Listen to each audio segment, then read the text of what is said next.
How reptilians hijacked the Matrix. In this article, I'm going to explain what the Matrix is, how it works, and also how it was hijacked by the reptilians. I will also delineate how you can escape the mind control frequencies that are contained within this holographic program. Firstly, we need a backstory of how our Matrix was manipulated by these archonic forces. The Galactic Federation approved the dinosaurs as the first major species on the planet. They did this to get cooperation from the Draconians, so these beings could be invested in the creation process once again by seeding their genetics first in the Great Experiment. This was a project to settle all the problematic issues in the universe on a single planet through a multitude of genetic strains seeded within the native beings themselves. The benevolent forces of the Federation also knew that the reptilians were the best species to initially seed the Earth for survival purposes, since that is what their primary consciousness is built around. On a planet that was so rapidly changing, they needed a being who could adapt quickly to the harsh climate transitions on Earth. After millions of years of observation, a select few dinosaur genetics were granted and chosen to evolve into a more humanoid form, those that were capable of holding higher consciousness. The rest of the dinosaurs were seen as obsolete at this point, so a planned cataclysm was sent to the Earth in the form of a meteorite or chemical weapon by the Draconians.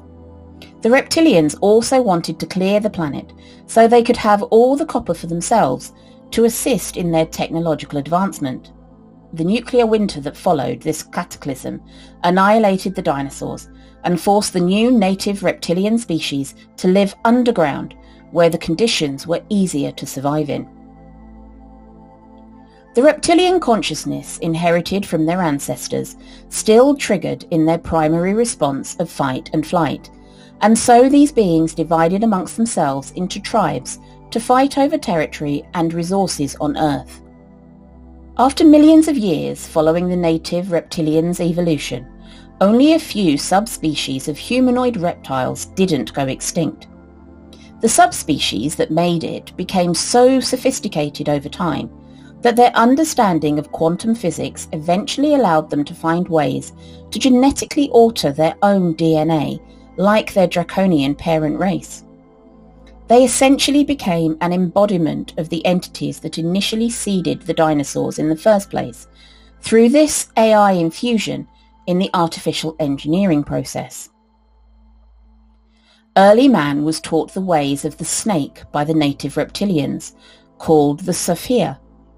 Tribes like the Zulus have other names for these beings, such as the Chitari, a tribe that they claim controlled the Earth.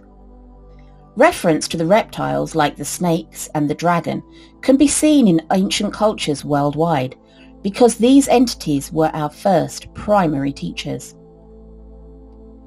In man's very early development, these reptilians were tens of millions of years more advanced than us. They had already colonized on other planets and had already built huge underground civilizations when we were still in our Homo erectus stage.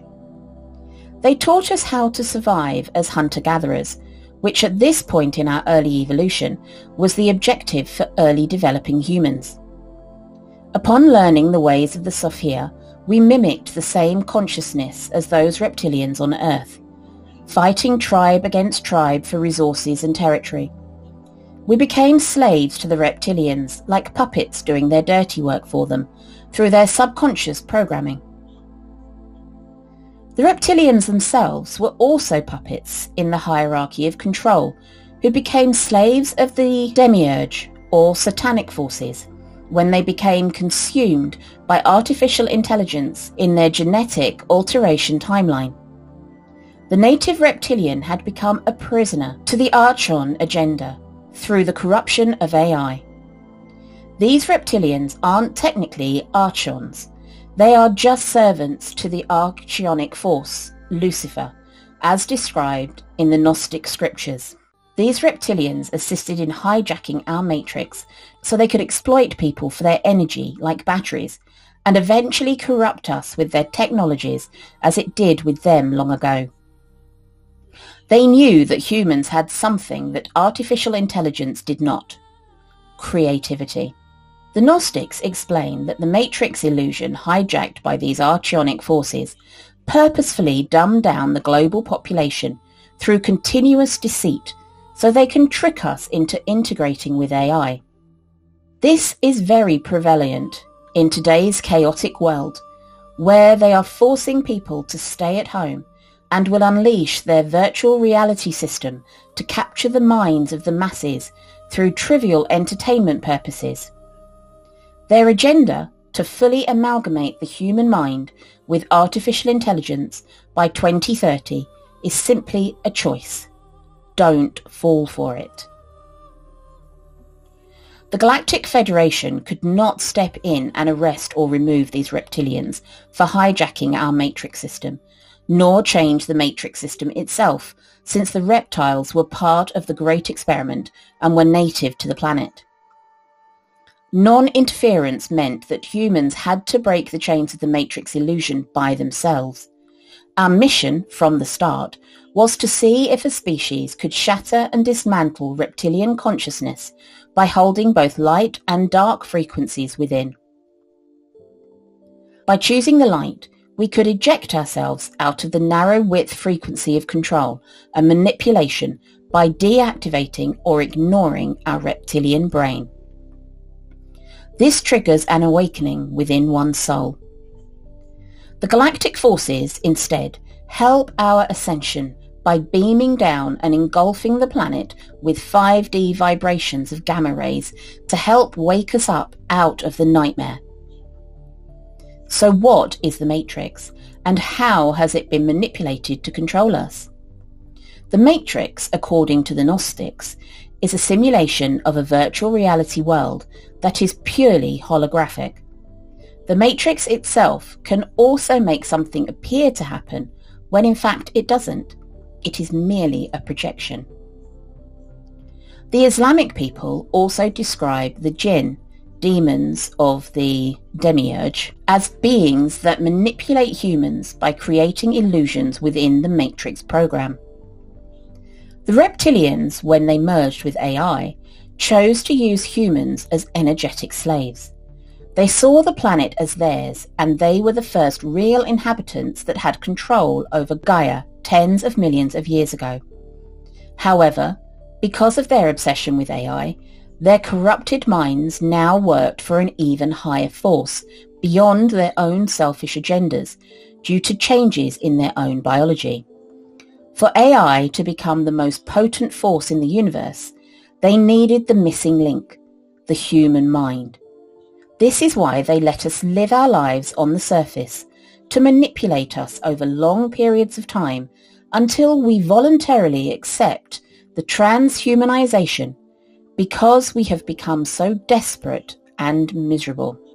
We hold the key, so there is a lot riding on our choices, both collectively and individually, to say no to the trickery of the demiurge. The Archons chose to numb our reality to that of suffering and negativity by controlling our energetic vibrations through the planet Saturn. Saturn itself is an information field and a form of consciousness that can, when amplified, influence our own consciousness. It is just energy invading and overriding our own vibratory fields. This is why astrology is considered very potent knowledge. By understanding the astrological alignments in space, you can understand how our solar system conditions our energy. The malevolent beings created rings around Saturn, which some scientists think is ice, but in reality, it's a crystal formation that is not native to Earth.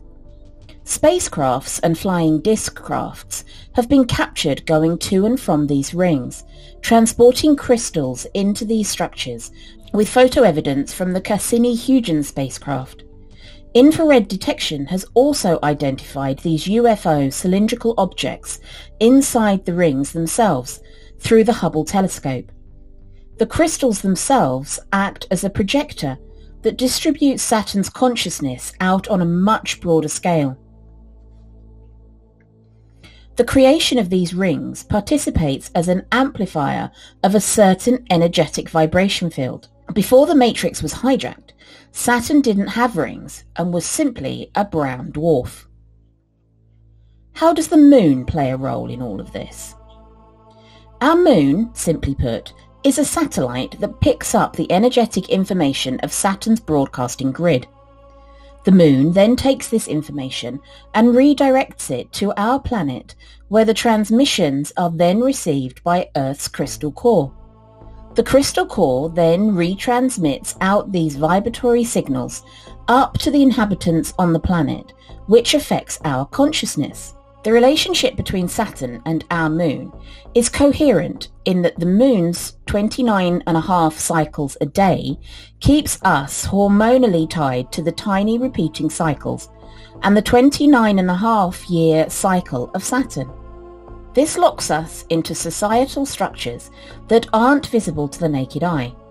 The moon is simply a supercomputer, a satellite that was constructed outside of Earth's atmosphere as a monitoring and mediating device. There are ancient stories from the Zulus and Colombians, whom both tell tales of a time where the moon didn't exist in our skies. These people were known as the Pro-Celanese, which translates as those that were before the moon. Our moon, however, wasn't designed for malevolent purposes, but to aid in speeding up our evolutionary journey. When the energy is picked up by this satellite is positive, the signal projected to the Earth can be one of a loving nature. When you hack into that signal, you can choose the vibration you want to emit. The reptilians knew this was an antenna that could suppress our light and block the Kundalini from awakening inside of us through a strong negative frequency influence. It's interesting because there are many theories about the moon itself and how it came into being. The mainstream theory is that Earth was hit by a Mars-type planet and in the collision made a big chunk of it come off, which formed the moon, in what they call the WAC theory. Other scientists, including Erwin Shapiro and NASA scientist Robin Brett, both say the moon actually doesn't exist and that it's easier to explain its non-existence than its actual existence. The reptilians keep us manipulated through this energy of Saturn. The crystals used to create a broadcasting system that comes from their advanced technology within their reptilian alliance. They use Saturn as their master control center. Some people argue that Saturn's rings were created by debris from a disintegrated moon. However, this wouldn't explain how it would be possible to create a ring 3.7 million miles away from Saturn that could hold 1 billion Earths combined. Saturn gets its name from Satan. The worship of Satan, Saturn, comes from the mind control over our planet. Babylonian astronomers recorded the movements of Saturn, and they, along with the Romans, saw it as their god represented by the ancient figure Kronos. Saturn creates a very specific firewall within our holographic reality, which limits us to only a tiny, minuscule spectrum of light. Over 99.9% of reality is shielded from us through this false grid that encompasses our planet. Its connotations to the joint number 666 actually come from its six-sided hexagon. This is why the abbreviated term hex is represented as a spell or witchcraft, as it emulates the trickery and illusion of the Saturn matrix. The number also comes from the magic square of Saturn, which I won't talk about today. This hexagon shape is formed on the top of Saturn's North Pole. It generates this particular formation because of the specific energy it radiates out. 2.5 times more energy than it receives from the sun. The hexagon rotates in sync with Saturn's recorded radio emissions, which, when you translate these sound vibrations into cymatics, the sound waves create the projection of a six-pointed star. On the south pole of Saturn, you have a permanent eye storm, which is representative of the all-seeing eye, which you see in the Illuminati Cabal symbol. The Lord of the Rings movies weren't kidding when they said one ring to rule them all. Saturn is not the first planet the reptilians have hijacked with this matrix system. However, they need Earth to comply with their agendas so they can dominate the universe once and for all. They can do this if they manage to trick humans into integrating with AI. I don't think so, boy. The scientists, which call a lot of our DNA junk, are just brainwashing us with the Saturn satanic agenda. They convince us that our so-called junk genetics needs to be changed and that there is technology available to alter our biology for our own benefit. These genes are not useless. They just stay dormant through the programming of the Matrix. If we can bust out of reptilian consciousness through love and light, these genetics get activated to our strongest potential. It is our choice whether these get switched on or not through our thoughts, beliefs, and actions.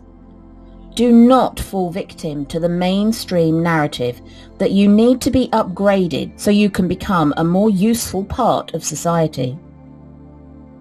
When you become light, you restore your genetics back to the real you, the essence of your core, your soul being.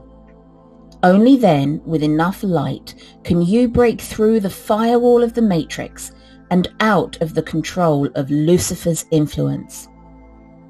Don't get sucked into the drama. Keep vibrating high, sending love and light to you all. We got this. To infinity and beyond.